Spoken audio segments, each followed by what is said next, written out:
Veeru academy के YouTube channel पर आप सभी साथियों का स्वागत है। डियर सभी को गुड मॉर्निंग, वंदे मातरम, जय हिंद। उम्मीद करता हूं कि आप लोग एकदम स्वस्थ मस्त और व्यस्त होंगे। अपने मोबाइल की स्क्रीन पर बात करेंगे डियर आज की शिक्षा जगत से जुड़ी हुई महत्वपूर्ण खबरों पर। सबसे पहले बात करेंगे उत्तर प्रदेश में टीईटी के जो प्रमाण पत्र हैं उनका जो वितरण का कार्यक्रम है स्टार्ट कर दिया गया है। बात करेंगे एमपी बीएड पर फैसला, जबलपुर हाईकोर्ट से जल्द आने की उम्मीद की किरण जग गई है। साथ ही साथ बात करेंगे छत्तीसगढ़ में जो बीएड के कैंडिडेट चयनित थे, जिनको छत्तीसगढ़ राज्य की हाईकोर्ट द्वारा बाहर करने का आदेश दिया गया था, उनका मामला एक नई एसएलपी के रूप में माननीय सर्वोच्च न्यायालय पहुंच चुका है। पूरी तरीके से आपको रूबरू करवाएंगे, लेकिन जितने लोग चैनल पर पहली बार जुड़ रहे हैं सब्सक्राइब करके बेल आइकन प्रेस कर लीजिए। डियर आप देख सकते हैं डाइट को भेजे गए टीईटी के अंक पत्र। उत्तर प्रदेश में परीक्षा नियामक प्राधिकारी पीएनपी की तरफ से उत्तर प्रदेश शिक्षक पात्रता परीक्षा यूपी टीईटी 2021 का अंक पत्र डाइट को भेज दिया गया है। अगले कुछ दिनों में इसे अभ्यर्थियों को वितरित किया जाएगा। टीईटी 2021 में 44,558 अभ्यर्थी सफल हुए थे।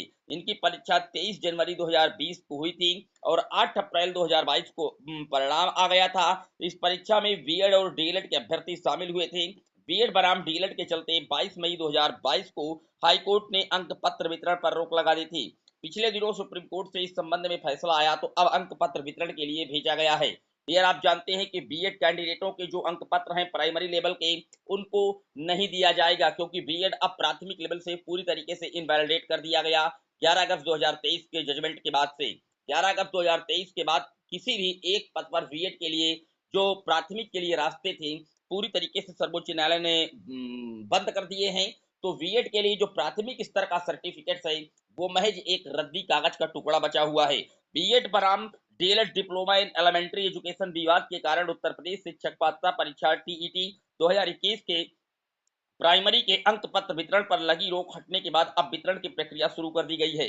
हाईकोर्ट द्वारा रोक हटा लिए जाने के बाद उत्तर प्रदेश परीक्षा नियामक प्राधिकारी सचिव अनिल भूषण चतुर्वेदी जी ने अंक पत्र जिला एवं शिक्षण प्रशिक्षण संस्थान को भेज दिए हैं। प्राइमरी टीईटी में 4,43,558 अभ्यर्थी सफल हुए थे, जिन्हें अंक पत्र की प्रतीक्षा है। तो आप देख सकते हैं काफी भरकम अभ्यर्थी पास हुए हैं। 4 लाख से ज्यादा अभ्यर्थी इसमें सेलेक्ट हुए हैं। लेकिन बता दिया जाए कि बीएड के जो अंक पत्र हैं वो महज एक रद्दी टुकड़ा बचे हुए हैं, क्योंकि प्राइमरी से बीएड को पूरी तरीके से सुप्रीम कोर्ट ने बाहर कर दिया है। अब बात कर लेते हैं मध्य प्रदेश में बीएड चयनित को लेकर के जो जजमेंट है वो कब तक आ सकता है। पिछली सुनवाई में आप जानते हैं कि जबलपुर हाईकोर्ट ने अपना जो ऑर्डर है वो रिजर्व कर लिया है और सरकार से कुछ महत्वपूर्ण पहलुओं पर जो जवाब दाखिल करने के लिए कहा गया है। जब भर्ती हुई थी मध्य प्रदेश की वर्ग 3 की, कब नोटिफिकेशन आया, कब चैलेंज की गई, कब विज्ञापन आया, इस तरीके के कुछ महत्वपूर्ण जो सवाल हैं पूछे गए हैं और उसका जो जवाब है वो राज्य सरकार उम्मीद है कि जमा कर चुकी है। और उम्मीद है कि जो जजमेंट है जबलपुर हाईकोर्ट का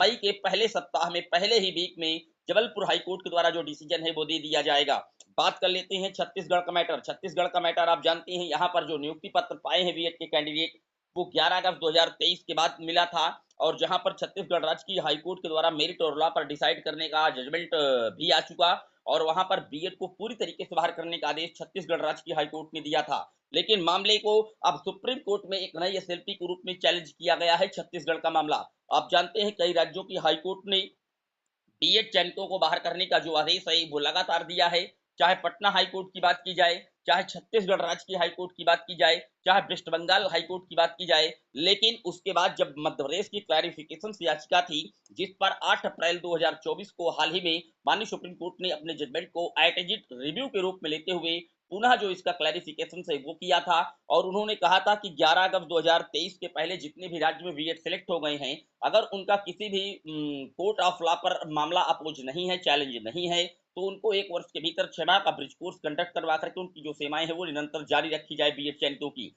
लेकिन अगर किसी राज्य का मामला कोर्ट ऑफ लॉ पर चैलेंज है, अपोज किया गया है डीएलएड कैंडिडेटों के द्वारा, तो वहां पर जो मैटर होगा उस राज्य की हाईकोर्ट के द्वारा तय किया जाएगा। तो उसी हिसाब से राज्य की हाईकोर्ट अपना जो मैटर है वो लगातार डिसाइड करती जा रही हैं। फिलहाल छत्तीसगढ़ का मामला सुप्रीम कोर्ट पहुंचा है, लेकिन जबलपुर हाईकोर्ट का जो मैटर है वो जबलपुर हाईकोर्ट के द्वारा ही कहीं ना कहीं क्लैरिफाई किया जाएगा और आने वाले मई के पहले ही सप्ताह में जो जजमेंट है वो जस्टिफाई कर दिया जाएगा मध्य प्रदेश में बीएड चयनितों को लेकर के। उम्मीद करता हूं सारे डाउट क्लियर हुए होंगे। आपकी कोई राय है कमेंट बॉक्स में मेंशन कर दीजिएगा।